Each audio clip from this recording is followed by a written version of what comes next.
أعوذ بالله من الشيطان الرجيم بسم الله الرحمن الرحيم هو الذي جعل الشمس ضياء والقمر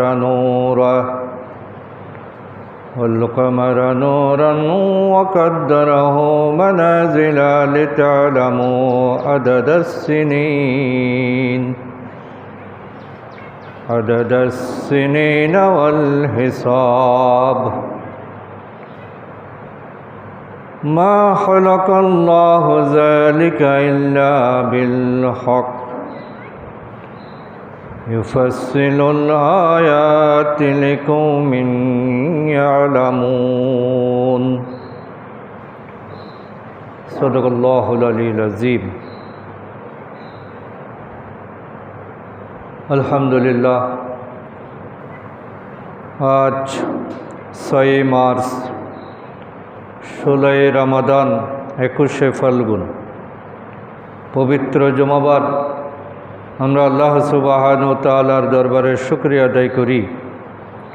আল্লাহ তাআলা পবিত্র রমজানের এই গুরুত্বপূর্ণ সময়ে আমাদেরকে মসজিদে আসার সুযোগ দিয়েছেন। আমরা সবাই পড়ি আলহামদুলিল্লাহ।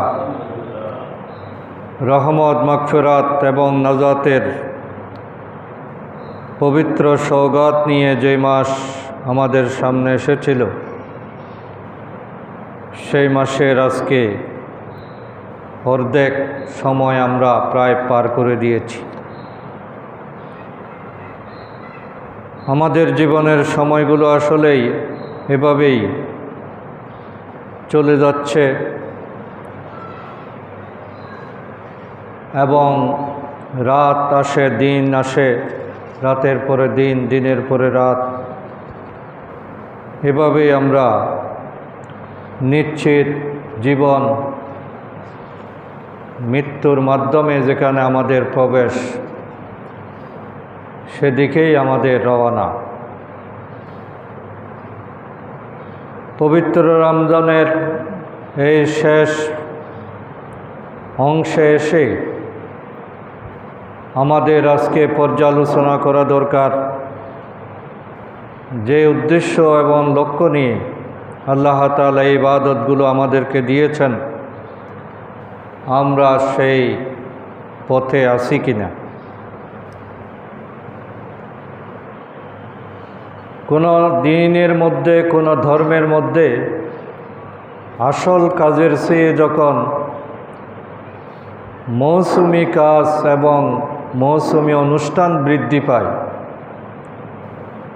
তখন সেখানে সত্যিকার দিন এবং সত্যিকার ইবাদতের অপমৃত্যু ঘটে। যেমন খ্রিস্টান ধর্মে কয়েকটা বড় বড় দিন পালন করলে হয়, পুরো বছর তারা ফ্রি। এই জন্য বিশেষ দিনগুলো যখন আসে, তারা তখন খুবই উৎসাহ উদ্দীপনার সাথে সেগুলো পালন করে। বাকি সারা বছর ধর্মীয় অনুষ্ঠানের বা ধর্মীয় আচার আচরণের আর কোনো খোঁজখবর তারা রাখে না। এভাবে খ্রিস্টান ধর্ম অনুষ্ঠানের মধ্যে সীমাবদ্ধ হয়ে গিয়েছে। মানুষের ব্যক্তি জীবনে খ্রিস্টান ধর্মের কোনো প্রভাব আমরা দেখতে পাই না। অন্যান্য হিন্দু ধর্ম, বৌদ্ধ ধর্ম, যেগুলো পৃথিবীতে বড় অংশে রয়েছে, সবগুলোতেই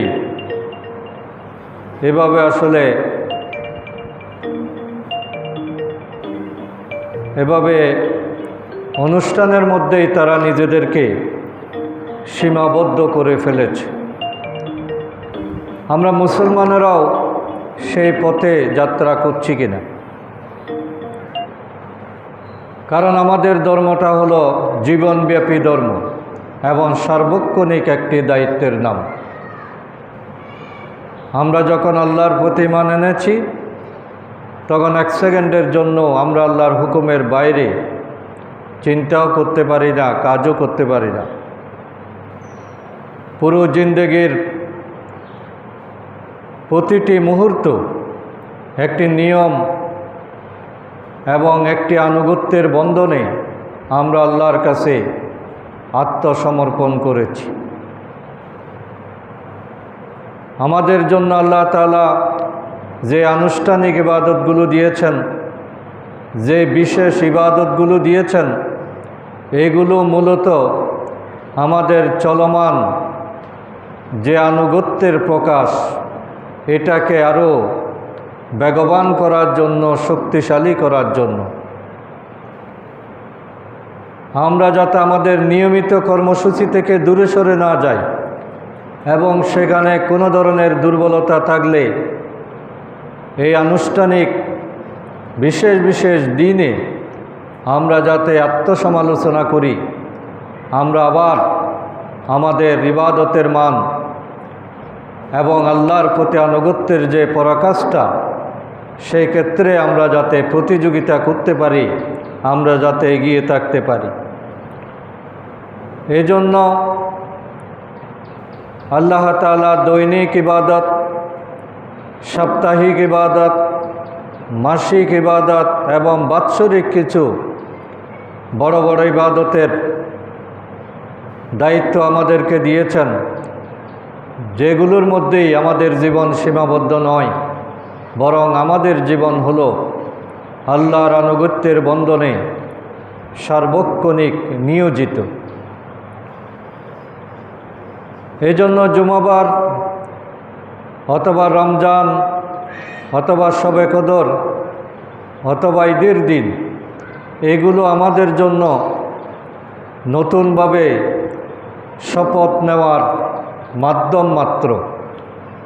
কিন্তু আজকে আমরা মুসলমানেরা এই দিবসগুলোকে অন্যান্য ধর্মের দিবসের মতো আমরা গ্রহণ করে ফেলেছি, যে সারা বছর ইবাদত করে না, রমজান মাসে নামাজ পড়া শুরু করে, আবার সারা বছর নামাজ পড়ে না, শবে কদরের দিন সারা রাত ইবাদত করতে থাকে। বিশেষ বিশেষ দিনে আমরা আল্লাহর প্রিয় বান্দা হওয়ার চেষ্টা করি, কিন্তু আসলে ইসলামের বৈশিষ্ট্য এটা হতে পারে না। ইসলাম হলো সার্বক্ষণিক আনুগত্যের নাম এবং আল্লাহ তাআলা প্রতিটি দিনের হিসাব আমাদের কাছ থেকে নেবেন, প্রতিটি মুহূর্তের হিসাব আল্লাহর কাছে আমাদেরকে দিতে হবে। এই জন্য আমরা আমাদের চিন্তা চেতনা, ইবাদত, বন্দেগী, আচার অনুষ্ঠান বিশেষ কোনো দিনের মধ্যে যাতে আমরা সীমাবদ্ধ করে না ফেলি, বরং সেই দিনগুলো হলো আমাদের নতুনভাবে নিজেকে তৈরি করার সুবর্ণ সুযোগ। আল্লাহর পক্ষ থেকে দেওয়া এগুলো বিশেষ উপহার, বিশেষ অফার, যাতে আমরা আমাদের ক্ষুদ্র সীমাবদ্ধতা দিয়ে আমরা যে দুর্বলতা প্রদর্শন করি, আমরা যে আল্লাহর হক আদায় করতে পারি না, আল্লাহ যাতে নিজ গুণে উদারতা দিয়ে মেহেরবানি করে আমাদেরকে তার প্রিয় বান্দা হিসাবে কবুল করে নেন, সেই জন্যই বিশেষ দিন, বিশেষ মাস এবং বিশেষ বিশেষ ইবাদতের সুযোগ আল্লাহ আমাদেরকে দিয়েছেন। আমরা সেই সুযোগগুলোকে কাজে লাগাবো নিয়মিত আল্লাহর হুকুম পালনের মাধ্যমে। আমি যদি সারা বছর আল্লাহর হুকুমের মধ্যে থাকি, তাহলে বিশেষ দিনগুলো আমার কাজে আসবে। দিনকে যদি আমরা অনুষ্ঠানের মধ্যে সীমাবদ্ধ করে ফেলি, বিশেষ কোনো দিনের মধ্যে যদি আমরা ইবাদতকে সীমাবদ্ধ করে ফেলি, তাহলে আমাদের ঈমানের অপমৃত্যু ঘটবে, দিনের মূল সৌন্দর্য থেকে আমরা বিচ্ছিন্ন হব। আমাদের দিন, আমাদের ধর্ম, আমাদের জীবন ব্যবস্থা এটা হিন্দু ধর্ম, বৌদ্ধ ধর্ম, খ্রিস্টান ধর্মের মতো একটি শুধু কাগজে ধর্মে পরিণত হবে, এটা যে মানুষের সত্যিকার জীবন বিধান, এই সৌন্দর্যটুকু আমরা নিজেরাও উপলব্ধি করতে পারবো না, আর বিশ্ববাসীকেও সেটা দেখাতে সক্ষম হব না। রমজানের এই শেষ পক্ষে এসে আমাদের তিনটা বিষয়ে গুরুত্ব দেওয়া দরকার। এক নম্বর বিষয় হলো, আমরা যারা জাকাত দেওয়ার উপযুক্ততা অর্জন করেছি, যাদেরকে সাহেবে নেশাব বলা হয়, নেশাব পরিমাণ সম্পদের মালিক যারা, তাদেরকে শতকরা 2.5 টাকা হিসেবে আল্লাহর পথে দিয়ে দেওয়া, জাকাত আদায় করা, এটা নামাজ রোজার মতোই একটি ফরজ ইবাদত। আল্লাহ তাআলা নামাজ দিয়েছেন আমাদের আত্মাকে পরিশুদ্ধ করার জন্য, আর জাকাত দিয়েছেন সমাজ জীবনকে সুন্দর করার জন্য। মানুষ একই সাথে মানবিক প্রাণী, আবার একই সাথে তার অর্থনৈতিক চাহিদা রয়েছে। এই জন্যই আল্লাহ তাআলা যেখানেই নামাজের কথা উল্লেখ করেছেন, সেখানেই কিন্তু জাকাতের কথা এসে গেছে। কারণ হলো, নামাজকে সুন্দর করতে হলে জাকাত সিস্টেম চালু করাটা অপরিহার্য। আজকে আমাদের সমাজে নামাজ আছে, কিন্তু জাকাত না থাকার কারণে আমরা নামাজের উপকারিতা ঠিকভাবে পাচ্ছি না, এবং নামাজের সৌন্দর্য আমরা উপলব্ধি করতে পারছি না। কারণ জাকাতের মাধ্যমে যে সামাজিক পরিবেশ, অর্থনৈতিক পরিবেশ, মানুষের যে দুনিয়াবি প্রয়োজন মেটানোর যেটা সুন্দর ব্যবস্থাপনা, এটা যখন ব্যাহত হয়, এটা যখন ঠিকমতো ফাংশন করতে পারে না, মানুষ যখন আর্থিক দুর্নীতিতে লিপ্ত হয়, এবং মানুষ যখন অভাবের পড়ে যায়, তখন আসলে আল্লাহর ইবাদত, আল্লাহর আনুগত্য তার কাছ থেকে সঠিকভাবে আসে না। এই জন্য নামাজের মতোই জাকাত একটি গুরুত্বপূর্ণ এবং ফরজ ইবাদত। আমাদের উপর যাদের জাকাত ফরজ হয়েছে, আমরা যদি এটা পালন না করি, ঠিকমতো আদায় না করি, তাহলে ফরজ লঙ্ঘনের অপরাধে আমাদেরকে আল্লাহর কাছে অপরাধী হতে হবে, এবং আমাদের জীবনের অনেক আমল শুধু এই কারণে নষ্ট হয়ে যেতে পারে। এই জন্য আল্লাহ তাআলা যত বিধান আমাদেরকে দিয়েছেন, সবগুলোই মূলত আমাদের উপকারের জন্য, মানুষের কল্যাণের জন্যই দিয়েছেন। আমাদের ক্ষুদ্র ধারণায়, আমাদের জ্ঞানের সীমাবদ্ধতার কারণে আমরা হয়তো মনে করি যে জাকাত দিলে নগদ কিছু টাকা সম্পদ কমে যাচ্ছে, আমি যদি না দিই তাহলে এগুলো আমার থাকবে, বাড়বে, এই ধরনের একটা ক্ষুদ্র চিন্তা আমরা করি। কিন্তু আসলে জাকাত শব্দের মধ্যেই আল্লাহ তাআলা উল্লেখ করেছেন যে জাকাত দেওয়া মানে হলো সম্পদ বৃদ্ধি পাওয়া। জাকাত শব্দের অর্থই হলো বেড়ে যাওয়া। এটা কোন দিক থেকে আল্লাহ কিভাবে বাড়াবেন, এটা আল্লাহ পাকেই ভালো জানেন। আমি হয়তো ক্ষুদ্র চিন্তা দিয়ে বুঝতে পারতেছি না, আমার কাছে মনে হচ্ছে যে টাকা কমে যাচ্ছে, কিন্তু আল্লাহ পাক বলছেন যারা সত্যিকারভাবে জাকাত আদায় করে, আমি তাদের সম্পদ বৃদ্ধি করে দিই। এই জন্য জাকাত দিলে আমাদের কোনো লস নাই, বরং আল্লাহ তাআলা এটা শতগুণ বৃদ্ধি করে আমাদেরকে ফিরিয়ে দিবেন। আর জাকাত দেওয়ার মাধ্যমে আমাদের সম্পদগুলো পবিত্র হয়ে যায়। আমরা দৈনন্দিন ইনকাম করতে গিয়ে, উপার্জন করতে গিয়ে আমাদের সম্পদের মধ্যে অনেক ময়লা আবর্জনা ঢুকে পড়ে। অসতর্কতাবশত অনেক হারামের সাথে আমাদের সংশ্লিষ্টতা হয়ে যায়, আল্লাহর নাফরমানিমূলক বিভিন্ন কর্মকাণ্ডে আমরা লিপ্ত হয়ে যাই। আল্লাহ বলছেন, কোনো আল্লাহর প্রিয় বান্দা যখন ঠিকমতো যাকাত আদায় করবে, তখন এই যাকাতের উসিলায় তার বাকি সম্পদগুলো আল্লাহ তাআলা পবিত্র করে দেবেন। এই জন্য সম্পদ বৃদ্ধি করা এবং সম্পদকে পবিত্র রাখা, এটার জন্যই আল্লাহ তাআলা যাকাতের এই সিস্টেম চালু করেছেন এবং এটা সকল মুসলমানের উপর একটি ফরজ ইবাদত। শুধু গ্রহণ করলেই শরীর সুস্থ থাকে না।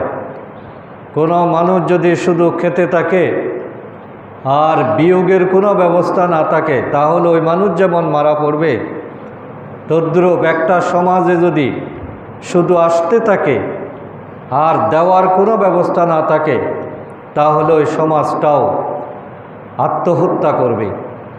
যেভাবে আজকে আমরা দেখছি, যাদের সম্পদ বেশি, যারা ঠিকমতো যাকাত দেয় না, তারা শত অসুবিধা এবং শত যন্ত্রণার মধ্যে তাদের দিন কাটাতে হচ্ছে। তাই আমরা যাকাতের মাসলা মাসাইলগুলো ভালোভাবে জেনে নিয়ে এবং পুঙ্খানুপুঙ্খরূপে হিসাব করে যথাযথভাবে এই রমজানের মধ্যেই আমাদের যাকাতগুলো আমরা পরিশোধ করার চেষ্টা করব। মুসলমানেরা যাকাত এটা রমজানে দেওয়ার কারণ হলো, যেহেতু রমজানে সব ইবাদতের সওয়াব আল্লাহ তাআলা শতগুণ বাড়িয়ে দেন, সুতরাং এই মাসে দিলে আমরা অনেক গুণ বেশি আল্লাহর কাছে সওয়াব পাব। তাই আমাদের বাৎসরিক হিসাবটা মুসলিমেরা রমজানে করে, যাতে সওয়াবের পরিমাণটা বৃদ্ধি পায়। এজন্য আমরা এক্ষেত্রে কখনো গড়িমসি করব না, কার্পণ্য করব না এবং আন্তাজ করে কোনো হিসাব দেব না, যাকাত আদায় করব না। যাকাতের আদায় হওয়ার শর্তের মধ্যে হিসাবটা গুরুত্বপূর্ণ। আপনি হিসাববিহীন যদি বেশিও দেন, আদায় হবে না। এই জন্য ভালোভাবে স্বর্ণের হিসাব, টাকার হিসাব, ব্যাংক ব্যালেন্সের হিসাব, তারপরে যাকাত, যে সমস্ত পণ্যের উপর যাকাত আসে, যে সকল সম্পদের উপর যাকাত আসে, সেগুলো অভিজ্ঞ কোনো আলেম বা অভিজ্ঞ কোনো ব্যক্তির থেকে ভালোভাবে জেনে নিয়ে যতটুকু হয়, 1025 টাকা হিসাবে, 1 লক্ষের মধ্যে 2500 টাকা হিসাবে আমরা দিয়ে দেওয়ার চেষ্টা করব। এবং আমার স্ত্রীর যাকাতও আমাকে দিতে হবে। স্ত্রী যদি কোনো ইনকাম না করে, তাহলে তার স্বর্ণ যদি থাকে, যেহেতু সে আমার অধীনস্থ, সুতরাং স্ত্রীর স্বর্ণের যাকাত এটা ভালোভাবে হিসাব করে আদায় করতে হবে। বাংলাদেশের প্রেক্ষাপটে এখন যেহেতু স্বর্ণের মূল্য অনেক বেশি, 2.5 লাখ টাকার উপরে এখন ভরিতে, এটা সর্বশেষ হিসাবটা আপনারা জেনে নিয়ে 1 ভরি স্বর্ণ থাকলেও আপনার উপর যাকাত আসবে, যেহেতু এটা 1 বছর রানিং করেছে। সুতরাং আপনার কর্জ বাদ দিয়ে যেগুলো যাকাতযোগ্য সম্পদ, এগুলো যদি আমরা ঠিকমতো আদায় করি, আল্লাহ তাআলা আমাদেরকে পুরস্কার দেবেন, আমাদের সম্পদকে হেফাজত করবেন, আমাদের দুর্ঘটনা থেকে আমাদেরকে হেফাজত করবেন এবং আমাদের সম্পদগুলো পবিত্র হবে আর আল্লাহর রহমত পাওয়া যাবে। কারণ এটা সামান্য ইবাদত নয়, এটা ফরজ ইবাদত। এই ফরজ ইবাদতটা যদি আমরা আদায় না করি, তাহলে কবিরা গুনাহ হবে এবং আল্লাহর কাছে চরমভাবে আমরা অপরাধী প্রমাণিত হব। তো বাংলাদেশের সমস্ত মানুষকে এই হিসাবটা যথাযথভাবে আদায় করা এবং এ ব্যাপারে উদ্বুদ্ধ করা, সবার খোঁজখবর নিয়ে যাকাত কত আসে এবং যাকাত কাদেরকে দেওয়া যায়, যাকাতটা যাতে আল্লাহ তাআলা যে নির্ধারিত খাত বলেছেন 8টি খাত, এইগুলো জেনেই দিতে হবে। আবার খাতের বাইরে আদায় করলে এই যাকাত আদায় হবে না। সুতরাং হিসাব গুরুত্বপূর্ণ, কাকে দেওয়া যাবে এটা জানাটা গুরুত্বপূর্ণ, এবং এইভাবে জ্ঞানটা হলো আসল। সব ইবাদতের জন্য এলম জরুরি, ইলমবিহীন কোনো ইবাদত আল্লাহ কবুল করেন না। এই জন্য জাকাতের মাসালা মাসাইল যেহেতু এগুলো আলাপ আলোচনা কম হয়, সুতরাং এগুলো আমরা বইপত্র থেকে অথবা ভালো বিশেষজ্ঞ থেকে জেনে নিয়ে আমরা আমাদের সম্পদগুলো পবিত্র করার চেষ্টা করব ইনশাআল্লাহ। এবং এটা রমজানের মধ্যেই, রমজান শেষ হওয়ার আগেই আপনার সম্পূর্ণ জাকাতের টাকাগুলো আপনি পরিশোধ করে দিলে তাহলে ঈদের যেটা আনন্দ এবং ঈদের যেটা রহমত আমরা সেটা আল্লাহর কাছ থেকে হয়তো পেয়ে যাব। 2 নম্বরে হলো এই মাসের শেষ দশক 21 থেকে 30 আমাদের আল্লাহ তাআলার এবং আল্লাহ রসুল সাল্লাল্লাহু আলাইহি ইসলামের একটা গুরুত্বপূর্ণ সুন্নত ইতিকাফ, এটা আমরা পালন করার চেষ্টা করব। রসুল সাল্লাল্লাহু আলাইহি ইসলাম এই ইবাদতটাকে অত্যন্ত গুরুত্ব দিয়েছেন এবং এই ইতিকাফ চালু হওয়ার পর থেকে তিনি তার জীবনে একবারও বাদ দেন নাই। 1 বছর যুদ্ধের কারণে তিনি রমজানে ইতিকাফ থাকতে পারেননি। ইন্তেকালের বছর তিনি 20 দিন ইতিকাফ করেছেন ওই বছরের কাজা হিসাবে। সুতরাং রসুল সাল্লাল্লাহু আলাইহি ইসলাম যেটা কোনো দিন বাদ দেন নাই, এই ধরনের একটা সুন্নত আমরা যদি জীবনে 1বার 2বারও পালন না করি তাহলে রসুলের সুপারিশ আমরা কিভাবে পেতে পারি? এই জন্য ইতিকাফ মানে হলো স্বেচ্ছায় আল্লাহর কাছে আত্মসমর্পণ করা, আল্লাহর কাছে বন্দী হয়ে যাওয়া, আল্লাহর প্রিয় বান্দা হওয়ার জন্য আল্লাহর দুয়ারে চলে আসা, আল্লাহকে বলা যে আল্লাহ তুমি যতক্ষণ আমাকে মাফ করবে না ততক্ষণ আমি তোমার ঘর থেকে বের হব না। দুনিয়ার কোনো কাজকর্মের সাথে আমি নিজে